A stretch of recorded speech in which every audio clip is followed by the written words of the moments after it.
dear students. Welcome back to my channel Science Classes. So today I am going to discuss some important insight questions from the chapter Chemical Coordination in Plants. I have already discussed the chapter in details. I have explained the chapters in two parts. Earlier in the video, in the first part, I have discussed about the types of hormones, that is phytohormones in the plants. And in the second part, I have discussed about the movement in plants. So if you want to see that video, you can see in the description box. I have given the link over there. Now, let's move on to the questions. These are all from your books only. I have just picked out some important questions. Now, number one is, the change in the external or internal environment of an organism are called stimuli. I have explained this also in the chapter about the stimulus. तो कोई भी change जो हमारे environment में होता है जिसके वजह से एनी प्लांट्स और organism react is known as stimulus, जिसके अगेंस्ट हम लोग के रिस्पॉन्ड दे उसको हम लोग स्टिमुलस बोलते हैं, कोई भी change in the environment. Now the second one is, plant responds to stimuli by producing chemical compounds called hormones. और प्लांट के केस में हम लोग मोस्टली फाइटो हॉर्मोन्स भी लिख सकते हैं. Phyto hormones is used for plants, hormones for animals. Now number third, the term hormone was first coined by Bayliss and Ernest Starling. इन दोनों ने मिलकर जो है हार्मोन को डिस्कवर किया. They gave the term hormone in the year 1902. Now question number 4 is, the term auxin was first coined by a scientist named F.W. Wendt. These are all important questions, one word type. It can come in your exam, so you have to remember all this. This is very easy also. Now, number 5 is, the most common studied form of gibberellic acid is, or gibberellin is, GA3. 3 forms of gibberellic acid होता है. Gibberellin जो हम लोग पढ़ते हैं GA1, GA2 and GA3. तो उसमें से जो सबसे ज्यादा जो हम लोग पढ़ते हैं वो कौन सा है? GA3. Alright. Now the auxins delay senescence. Auxin is a hormone that helps in delaying senescence. Delaying senescence का मतलब होता है प्लांट को एजिंग होने से रोकता है, मतलब प्लांट को वीक होने से, ठीक है, विल्टिंग ऑफ लीव्स, इस चीज से रुकता है. बेसिकली ऑक्सिन जो है it act as an anti ageing cream in humans. जैसे हम लोग एंटी एजिंग क्रीम यूज करते हैं ना, बस लाइक बहुत सारा आजकल मार्केट में कॉस्मेटिक्स है जिसको लगाकर अगर हम लोग 40 के है तो 20 के 25 के दिखे, तो ये ऑक्सिन भी प्लांट्स के लिए वैसा ही काम करता है, एंटी एजिंग की तरह काम करता है. ये जो सीनेसेंस है, ये वर्ड यूज होता है like for anti ageing, and it does not let the plant grow older. Okay, तो ऑक्सिन्स के साथ और एक हार्मोन जो हेल्प करता है, इट इज जिबरेलिन. तो ये दोनों हार्मोन्स जो है वो डिले करते हैं सेनेसेंस, मतलब प्लांट्स को एजिंग से बचाते हैं. They both act as an anti ageing cream for plants. ये बस मैं एग्जाम्पल दे रही हूँ एंटी एजिंग क्रीम का. Now the number 7th is, auxin promotes growth of plants by cell elongation. Cell divide नहीं होगा, auxins तो promote करता है. It is auxin is a growth hormone, gibberellin is a growth hormone, cytokinin is growth hormone. But जो auxin है it helps in the growth, but just by elongating the cell. मतलब cell को elongate करके growth होगा plant में, not by dividing. Now number 8 is, development of fruits without fertilisation is called parthenocarpy. I have also discussed this also while explaining the chapters. Parthenocarpy का मतलब होता है fruit formation without fertilisation.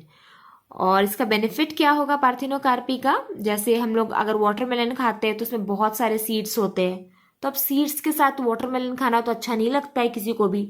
लेकिन जो parthenocarpic fruits है उसका ये advantage है कि जो पार्थिनोकार्पी की प्रोसेस से फ्रूट्स फॉर्म होता है उसमें सीड्स नहीं होता है. They help in forming seedless fruits. That is a very good advantage. We all will love to eat seedless watermelon, है ना. Now, cytokinin was discovered by Skoog and Miller. इन दोनों ने मिलकर साइटोकाइनिन को डिस्कवर किया इन द ईयर 1950s में. 50s में, एक पर्टिकुलर ईयर मेंशन नहीं है, इन द ईयर 1950s में. Now number 10th is phytohormone that help in cell division is known as cytokinin. So cytokinin is the only hormone out of the 5 hormones in the plant that helps in the division, cell division. Cytokinin का मतलब ही होता है, cyto means cell and kinin means division. So cytokinin helps in cell division. Now number 11 is the plant hormone which is gas at ordinary temperature. The answer is obviously ethylene. So this is very important question.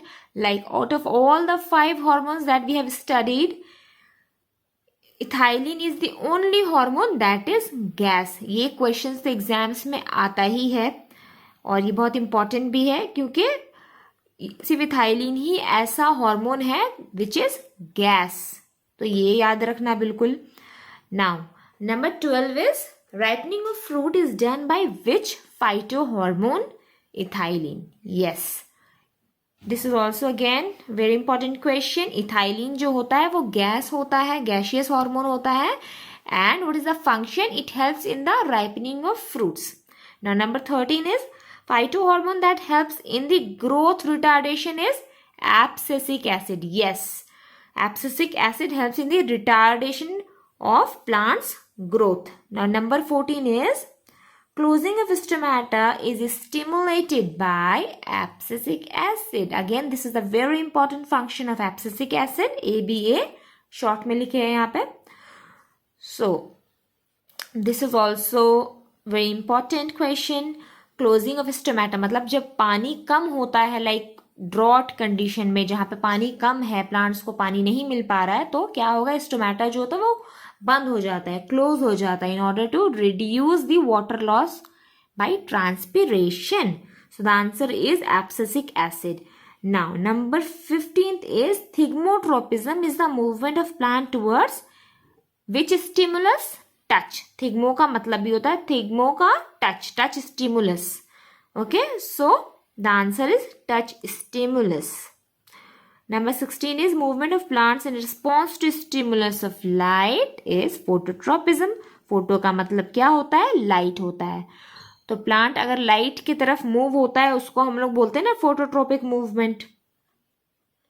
Now number 17 is movement of plants organs towards chemical is known as chemotropism. Alright, chemotropism means movement of plants organs towards the chemicals.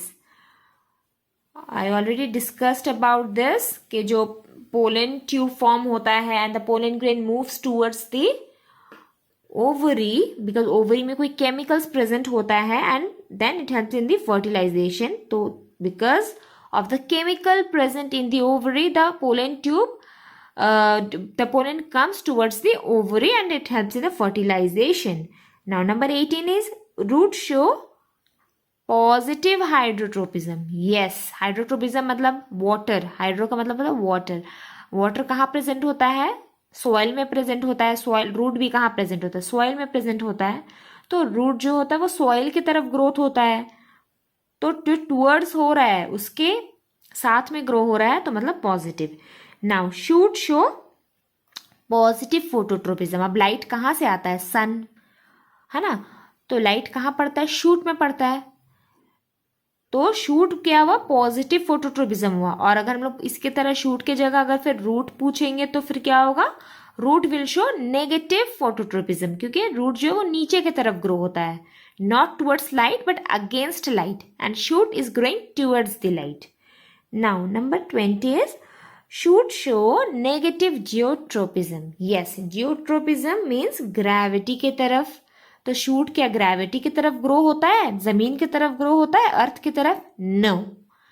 तो shoot क्या हुआ? Negative geotropism. Root फिर क्या हो जाएगा? Root positive geotropism हो जाएगा. So this was it for today. This was some important questions, inside questions, one word types. So if you like my video, then please give it a like, share with your friends, and please subscribe to my channel. Thank you for watching.